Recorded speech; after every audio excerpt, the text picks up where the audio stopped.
before the video starts, I would like to thank all of you for your support and questions. It truly helps me to do videos like these, and a special shout out to Official Holiday Accelerator for allowing me to make this video as informative as possible. Comments like these really helps me, so if you have any questions or criticism, please comment down below. Anyway, let's start the video.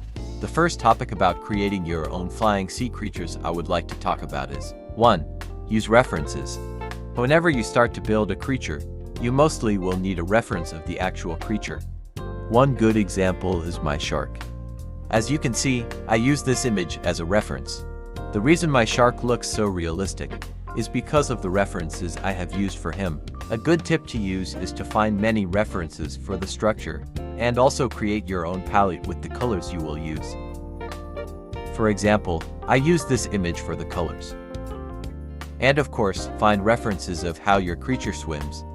Watch videos, documentaries, clips, or whatever source you have. It actually is one of the best ways to view, understand, and learn about it. Now, this tip is a bit more specific, and it's applied mostly to medium or large builds. 2. Delta wings and wing panels. In my first guide, I've spoken about how wing panels come very handy for your creature.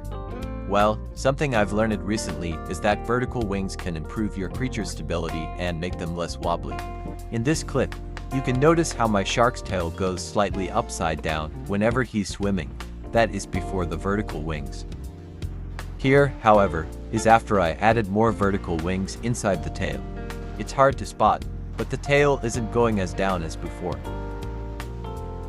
The vertical wings also apply both in creatures that swims horizontally and vertically. Now, this tip is applied into every build, no matter the size. 3. Helium. Helium is extremely crucial for your creature. It is what it will allow it to fly and stay up in the air. When you add helium, prioritize adding it on the top of your creatures. Also, the amount of helium you place must be balanced to the size of your build. The bigger it is, the heavier it is too. The smaller it is, the less helium you will need to use. No, the weight will also depend on the material you are using, so often use the default material so you won't struggle with too much helium. Speaking of materials, 4. Ice. If you ever feel like your build has some unnecessary weight, all you need to do is to make them ice. Ice is actually the lightest material in Plain Crazy. It will help you a lot when it comes to making something lighter. You also can use ice whenever you place your wing panels or build lock towers, so that they don't add extra weight. Now, onto the next topic. 4. Motors. Motors are extremely important to make your creatures move. They will behave like the joints of your build. There are many ways to build those joints, and I will show a few of them. The first way to build your joints is what I call a 3x3. The 3x3 inches joint is recommended for large builds, but you can use it on small or medium ones.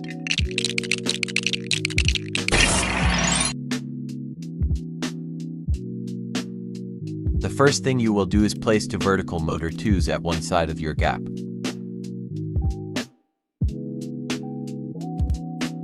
Next, you will place two half blocks, one between the motors and one outside of it.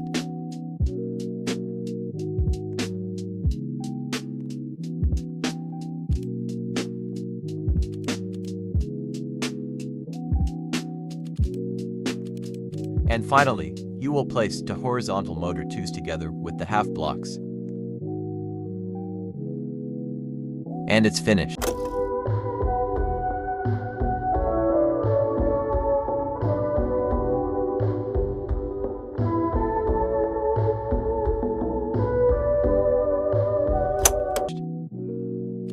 This is the 3x3 joint, but there's also other types of joints.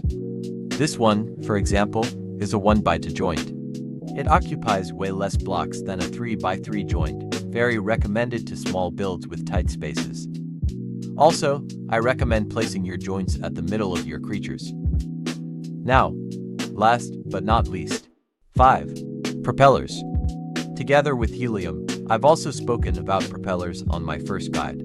Basically, in order for your creature to actually move, you will need to use propellers in the head. Also, depending on the size and weight of your build, you will also need to use more propellers. I should also mention that if you don't have any space in your head for more propellers, you can place them in the neck or body. Anyway, that's all for this video. I've ran out of creativity. I hope this guide will help you more into making your own flying sea creatures. Thank you all so much for the 100 subscribers. See you all soon.